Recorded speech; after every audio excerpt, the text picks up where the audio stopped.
guys, it's me, Christina. Honestly, this is a subject that I've been putting off since starting my channel. This is a part of EDS that I unfortunately know all too well, and I've just been waiting until I felt like I was in the right place with my own experiences to talk about it. I will definitely be filming a video soon on my own personal experiences with this, but for this video I just want to stick to the facts. I do just want to preface this by saying that I am not a doctor, I am not even an expert, I am just a patient who has unfortunately had to learn a lot about this. So what I want to talk about today is spinal instability with EDS. And if you are new around here, first of all, hello!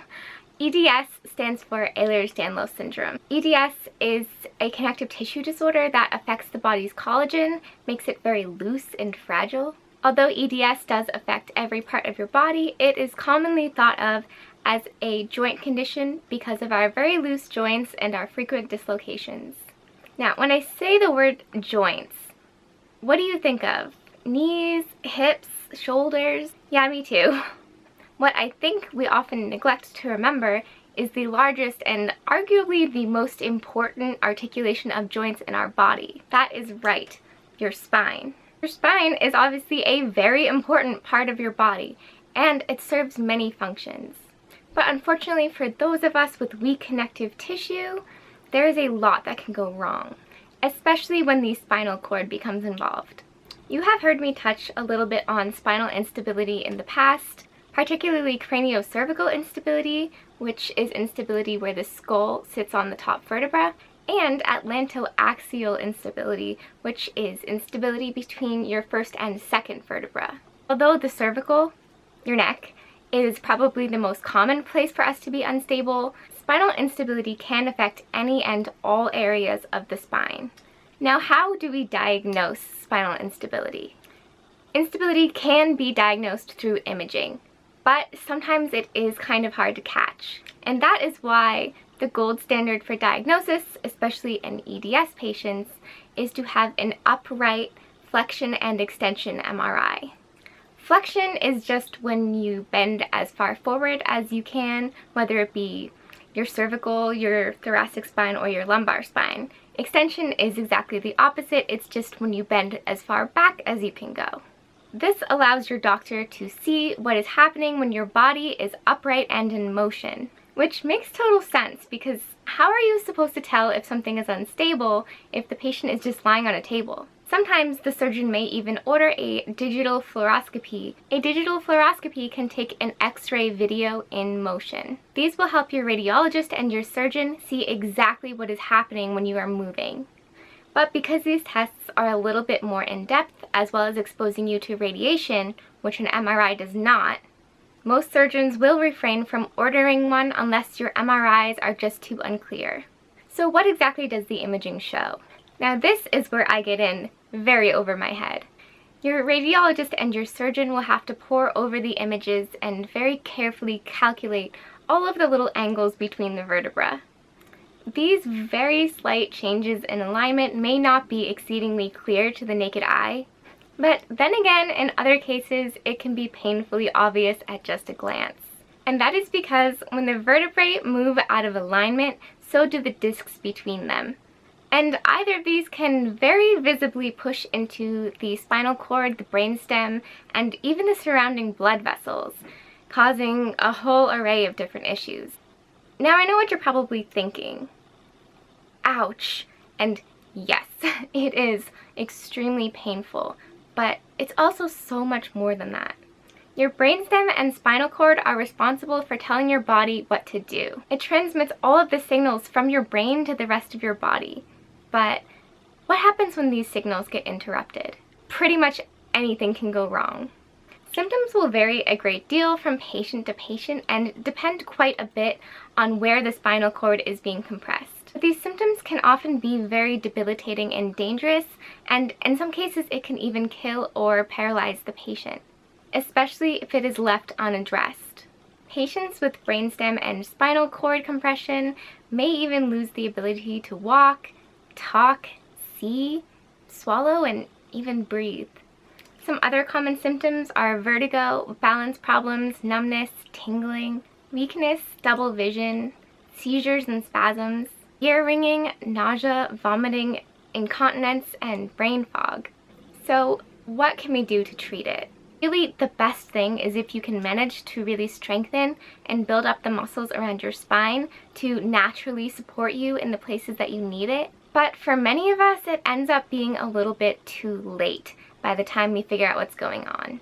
So a lot of us opt for surgery. Your surgeon will usually first start you out with bracing just to see if that helps. If the bracing does help to alleviate some of your symptoms, this will give your surgeon a bit more confidence that his or her surgical approach can help you.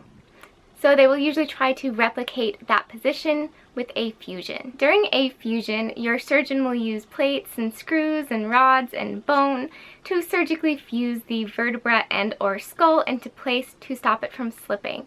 I have had tremendous luck with these surgeries. I am actually fused from skull to tailbone, but it did take around 10 surgeries to get there. Now, that is one of the problems with these surgeries. When an area is fused, the motion is taken away, but that motion has to go somewhere, and it's often transferred to the surrounding vertebra. This is true for any spinal fusion patient, not just EDS patients, but it is especially problematic for us. Fusion is not a cure, and it is not a decision to be taken lightly. If you think that you may be experiencing spinal instability, I really urge you to seek out a surgeon who is familiar with EDS. Fusion surgeries can be a miracle, but at the same time they can be a nightmare. We as patients respond very differently than the normal person to surgery. We tend not to heal well, we are infection risks, we don't metabolize anesthesia and medicines very well. There's unfortunately a lot that can go wrong. This is why some patients decide not to go through with spinal fusion. Some find so much relief with the bracing that they don't even see a need to go through with surgery. And bracing can be wonderful, but like I have talked about in the past, the more something is braced, the more the body starts to rely on that brace. And when your body starts to rely on that brace, it no longer has to use the muscles. So the muscles get weak and therefore the area becomes more unstable. So obviously both choices really have their positives and their negatives. A lot of people ask me why we had to do so many surgeries. Why don't the surgeons just fuse the whole thing from the beginning and be done with it? But it isn't that simple. Some patients only really need one little spot fused and then they're good for the rest of their lives. And then others of us aren't quite as lucky. But I do often wonder if things would go a bit differently for me if I was just starting out on this journey now. The truth of the matter is we are still learning. I am really part of the first generation of this treatment. There isn't really anyone to look to who has gone before me. We don't really know what this is going to look like 5 or 10 years down the line. But there is a lot of hope. We have some really amazing surgeons out there who are on our side. 10 years ago, heck, 5 years ago, things were a lot more grim for patients like us. Although we still have so much to learn, we are on the very cutting edge of treatment. And I am proud to be a part of that. I know that I made the best and most well-informed decisions that I could at the time. And I don't regret any of it. I do not regret a single surgery. They have completely given me a chance at life. Without them, I honestly don't know if I would still be here. In fact, I'm pretty sure that I wouldn't. If you guys have any more questions on this topic, I would love to talk about it. Like I said, I am about to film a video on my own personal experience with this. But if you do have questions, you can feel free to leave them in the comments below or message me through Facebook and Instagram, and I will do my very best to answer them. If you liked this video, please give it a thumbs up.